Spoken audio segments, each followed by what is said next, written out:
그래 제가 어제 저녁에 그 사석에서 약간 진보적이었다가 이제 이쪽 그 보수 쪽으로 좀 넘어가 있는 40대 후반, 50대 초반의 여성분들인데 문재인 대통령에 대해서 좀 부정적일 줄 알았더니 무척 긍정적이에요. 그래서 왜 그러냐 그랬더니 감성적으로, 정서적으로 꽤 그 타치하는 게 그 부드럽게 국민들에게 다가오고 국민들이 꼭 원했던 부분에 대한 얘기를 하는 것 같다. 네, 네. 그래서 그런 것이 무척 능한 것 같다. 근데 그럼 그게 뭐 정책 지지율하고 무슨 상관이 있겠냐 싶었는데 그런 감성을 움직이는 게 실질적으로 지지율층으로 간다라고 하는 판단이 들더라고요. 그렇죠. 리더의 덕목 중에 인, 의, 애, 지로 네 가지로 설명하는 경우가 있습니다. 근데 그러니까 문재인 대통령 과거의 특징이 뭐냐면 인, 어질다. 그리고 바르다. 예. 이 두 가지 속성이 굉장히 두드러졌거든요. 그런데 탄핵 국면에서 정의로움, 의로움 이런 부분은 이재명 당시 후보가 좀 강하게 그 부분 흡수를 했었죠.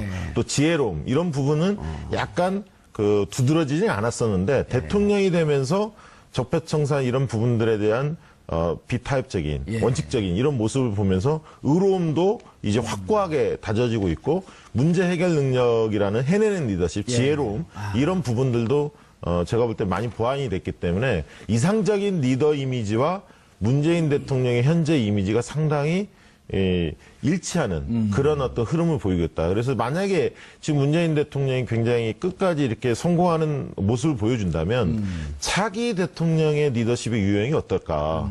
그런 부분들도 사실 저희는 눈여겨보고 있습니다. 2013년 4월인가 5월에요. 네.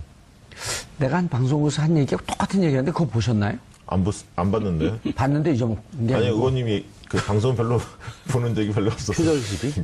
윤희지를 제가 리더십에 썼는데 그걸 책을 봤나. 방금 언급하셨던 그 성별에 따라서 확실히 대통령 지지율 한번 넘어가 보죠. 대통령 지지율이 차이가 있는데요. 일단 전체적으로 이번 주 문재인 대통령 지지율은 70.8% 주중 집계를 나타냈는데요. 지난주 71.5%보다 한 0.7%포인트. 아니, 뭐 변화가 없다고 봐야 되는 소폭 거죠. 하락했는데요. 말씀하신 성별 차이를 보면 여성이 74.3%의 지지율, 남성이 67.3%, 합쳐서 70.8%의 지지율인데 여성이 남성보다 7%포인트가량 지지율이 높습니다. 그 부분 설명을 드리고요. 이번 주 여러 가지 사건이 있었습니다. 이제 주말을 거치면서 그 월요일 날은 인천 낚싯배 침몰 사고 보도가 굉장히 크게 나왔었고요. 월요일 날은 71.7%로 시작을 했습니다.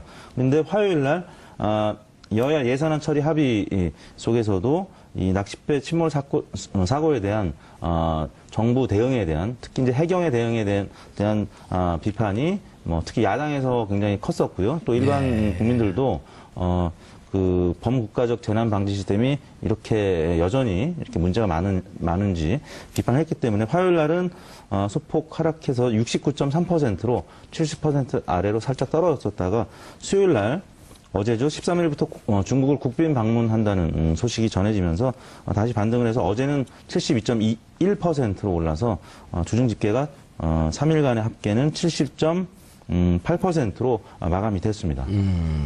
70.8%. 여전히 고공행진하고 있는데 뭐 그 지난주하고는 큰 변화가 없는 거로 봐야 되는 거죠. 다만 그렇죠. 사건에 따라서 추이가 조금씩 그 출렁했던. 예. 이번 그 조사 결과를 보면 뭐 계속 누적은 됐습니다만 한 가지 더 말씀을 드리고 싶은 것은 중도층이 어떤 반응을 보이느냐가 중요한데요. 특히 이제 내년 지방선거가 있기 때문에 그런 부분을 유심히 봐야 하는데 지금 중도층에서 긍정평가, 대통령 지지도에 대해서 긍정평가하는 게 73%입니다. 근데 진보층에서는 87.8로 73%. 예, 약간 진보층보다 약간 낮지만 보수층에서는 48.6 정도밖에 안 나오거든요. 이게 그 얘기는 많이 나오는 뭐냐면 거네요. 중도층이 거의 진보층하고 생각을 같이 가고 있다는 거예요. 그건 다른 말로 얘기하면 보수층이 굉장히 고립되고 있다는 얘기입니다. 그렇기 때문에 지금 선거 때 이 향배는 중도층이 잡고 있는데 이 중도층들이 문재인 대통령에게 굉장히 호의적이다. 이 부분들을 다시 한번 좀 짚고 넘어갈 필요는 있는 것 같습니다. 지난 아무튼 주 초에 낚싯배 침몰 사고와 관련해서는 여전히 이제 계속 부정적인 기사들이 많이 나오고 있습니다. 그 해경이 그 사고 현장까지 도착하는데 이제 37분이 걸렸고 수중 수색 구조대나 아니면 헬기가 도착하는 데는 1시간이 넘었죠.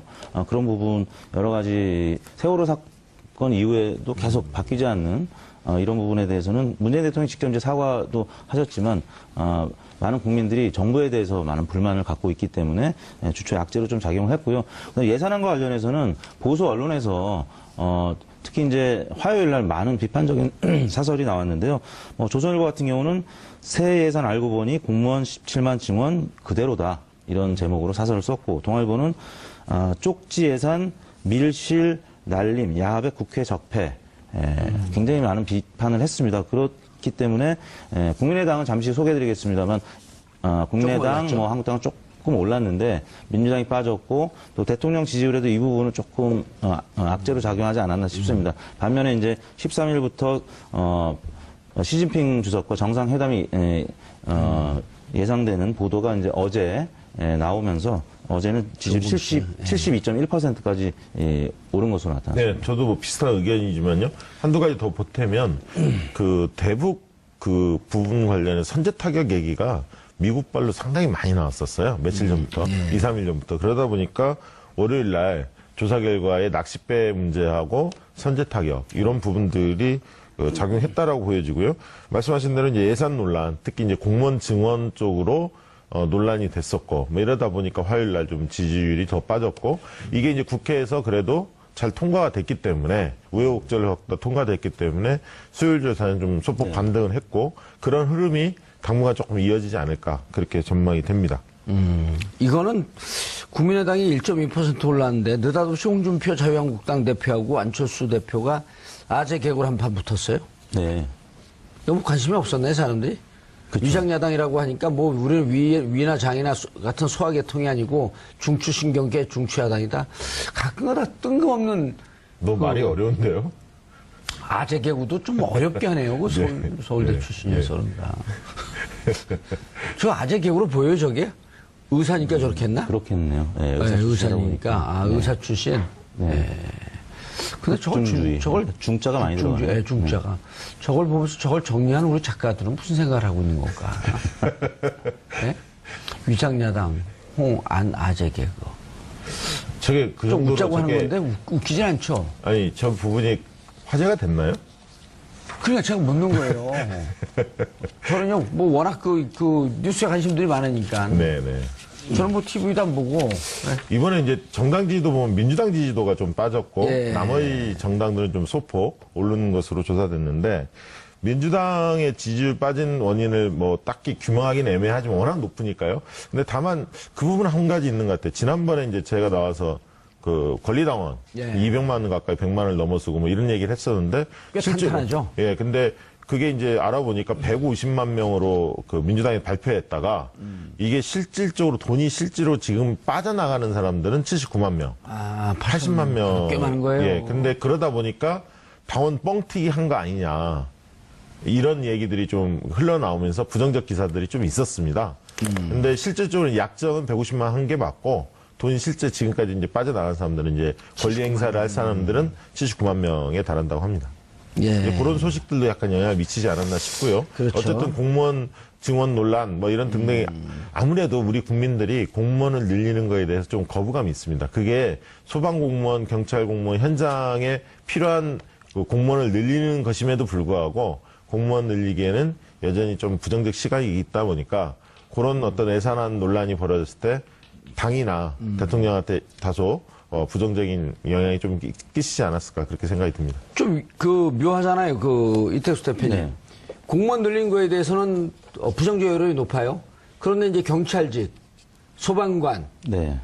택배, 교사 이런 분들 늘리는 거에 대해서 또 긍정적이에요. 네. 그러니까 이제 이낙연 총리하고 둘이 야당하고 설전을 했잖아요. 네. 공무원 늘리지 마세요. 그랬더니 이낙연 총리가 공무원이 아니고 경찰관, 택배원, 네. 소방관입니다. 아니요, 공무원 늘리지 마시라니까요. 그러니까 이낙연 총리가 또 공무원이 아니고 소방관.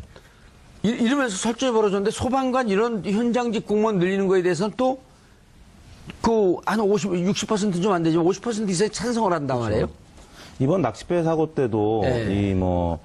구조대 예산과 관련해서 사실 배가 빨리 출동 못한 것도 일반 그 배들과 같이 계류가 돼 있기 때문에 섞여 있었고 막 묵혀 있고. 그러니까 실상을 이제 들여다 보면은 많은 국민들도 공감을 할 수밖에 없는 부분이 바로 그런 우리 생활 안전과 관련된 부분, 생활 안전 공무원. 네, 또 편의와 관련된 공무원들 증언에는 다 찬성을 하는 것이거든요. 근데 뭉뚱그려서 지금 국민들의 세금으로 공무원 일자리 늘리는 게 그게 무슨 의미가 있느냐라는 이제 보수 언론의 지적, 그런 부분들과 이제 한국당이 이 교회를 같이 하는 건데요.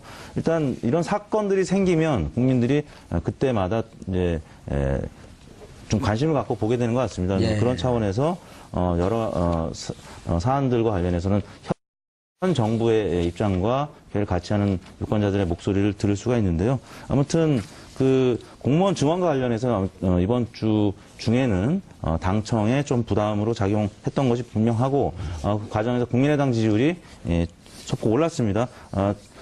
정당 지지율에서는 국민의당이 1.2%포인트로 가장 많은 폭으로 오른 거고요. 물론 소폭입니다만 민주당이 3.4%포인트 빠졌고 한국당은 0.7%포인트 올랐고 바른정당도 이번 예산안 처리 과정에서 좀 무력감을 보였지만 0.8%포인트 오른 6%를 나타냈고요. 정의당도 그 무력감 속에 포함된 정당이었는데 정의당도 0.6%포인트 빠진 4.5%로 국민의당과 정의당이 4, 5위 순위를 바꾸게 됐습니다. 그런데 지금 이제 바른정당도 많이 오르긴 올랐지만 이제 이후에 이제 이번 국회 예산안 통과하면서 바른정당과 국민의당 통합 문제, 그다음 자유한국당 어떤 스탠스를 취할 건지 이런 부분에 대해서도 뭐 좀 조사한 게 있나요? 그 부분을 조사한 건 없는데요. 예. 이제 예산안 통과까지는 뭐 정당 지지율의 뭐 일부 국민의당이 상승하고 바른정당 일부 상승하고 영향을 미쳤을 수가 있는데 이제부터가 또 국민의당으로서는 기로에 서 있는 게 아까 이제 한국당과의 설전도 있었지만 내부적으로 내부에서. 굉장히 지금 내용이 깊습니다. 뭐 그 소속 의원들 간의 내용도 깊고 또 당원들 간의 안철수 대표를 향한 비판은 여전하거든요. 어제였나요? 안철수 대표가 발언을 하는 과정에서 당직자였는지 당원이었는지 굉장히 고성으로 비판을 하고 김동철 원내대표가 굉장히 이제 큰 우려의 목소리를 나타냈는데 뭐 그러다 보니까 안철수 대표의 리더십은 여전히 계속 흔들리고 있고 안철수 대표나 아니면 이제 국민의당 지지율이 좀 상승을 해야 되는데 지금 상승하는 것이 단기적으로 그칠 가능성이 좀 커 보이거든요. 결국에는 이제 바른정당과의 관계 설정이 어떻게 될지 또 유승민 대표에 대해서 이제 박지원 전 대표가 또 비판의 발언을 했는데 유승민 대표가 하는 대로 우리가 뭐 끌려가야 되는 것이냐라는 이제 발언을 했거든요. 그런 과정에서 아무튼 바른정당과 국민의당과의 향후 관계 설정이 굉장히 주목이 되는 상황입니다. 그 국민의당 보면요, 네. 이제는 그 호남당과 안철수당으로 나뉘어졌고 안철수당은 이른바 이제 그 바른정당과 통합을 계속 밀어붙이겠다고 했고 이번에 이제 예산 표결 과정에서 보게 되면 결국은 민주당과 동거를 하면서 호남 예산, SOC 예산도 많이 늘어났고 그런데 끝나고 나서는 또 결국은 통합이다 이렇게 얘기했단 말이에요. 네. 그러니까 발은 호남에다 딛고 있고 마음은 유승민한테 가여 있는 이 국민의당의 스탠스가 도대체 앞으로 어떻게 될지. 네.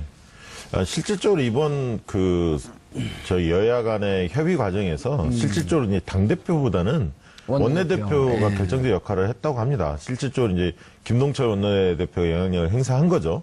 그래서 이제 호남 SOC 예산이라든가 실리들을 많이 챙겼죠. 어떻게 보면 영리한 선택을 한 겁니다. 예. 캐스팅 보트의 역할을 10분 활용하는 것이라고 그렇게 보여지고요. 그 측면에서 안철수 대표의 사실 뭐 존재감이 확인된 측면은 뭐 나온 것은 별로 없었던 것 같아요. 다만 이제 끝나고 나서 국민의당의 스탠스에 대해서 바른정당하고 자유한국당이 좀 공격을 했죠. 다만 이제 그 바른정당의 유승민 대표는 이후에 또 연대와 통합을 염두에 두고 이번에 좀 굉장히 서운함을 드러냈지만 이후에 이제 과정에 있어서 특히 이제 입법 전쟁을 또 앞두고 있습니다. 그렇죠. 당장. 예. 공수처 문제 어떻게 할 거냐, 국정원 또 법 개정해야 할 문제들 뭐 이런. 아니 일단 이번에 통과된 예산안에 근거에서도 네. 공무원 증원하는 문제, 네. 그다음에 이제 그 임금 보전하는 문제, 네.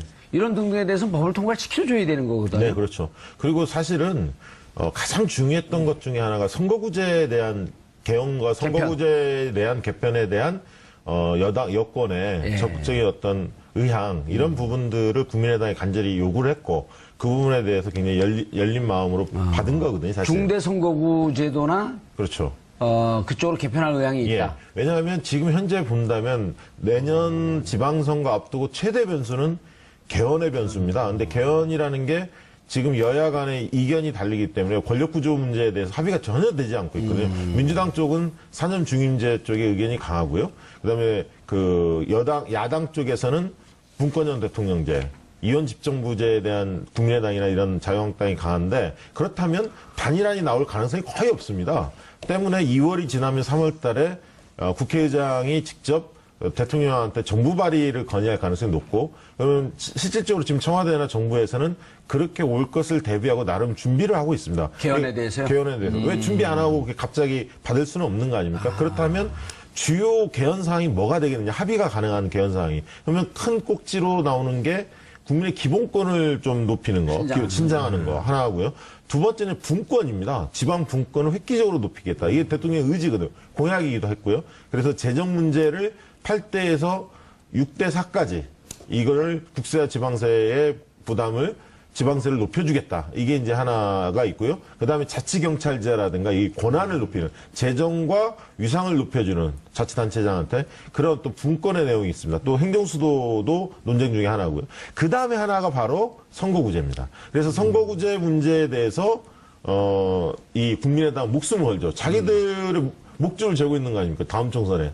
때문에 소선거구제로 하게 되면 이제 자기들은 소멸낼 수 있고. 그러니까 중대선거구제를 원하는 거고 연동형 비례대표제 원하지만 그게 만만치는 않을 것 같고요. 적어도 중대선거구제를 한다면 호남에서 좀 인지도가 높은 다선 의원들은 살아남을 수 있지 않을까라는 막연한 기대감. 실제로 그렇게 될지는 모르겠습니다만 그런 어떤 간절함.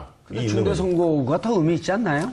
근데요, 중대선거구제, 소선구제는 각각의 장단점이 분명히 있습니다. 중대선거구제는 다당제 기반에서는 좋은 측면이 있고 또 한편으로는 정봉주 의원님 같이 이 미디어 영향력이 큰 사람, 많이 알려진 인물 이런 분들이 사실은 유리합니다. 미디어. 미디어 영향력. 예, 그럼 많이 조명된 사람, 얼굴이 많이 알려진 사람, 인지도. 전국 국회의원 선거하면 내가 1등 할 것 같은데. 1등은 아닐 것 같고 한 2등 정도는. 예. 아무튼 정치 방송 신인 끝내고 그냥 같이 이제 이쪽에다 물어볼게. 정치 신인이 진출하기에는 굉장히 어려운 게 중대선거구제예요.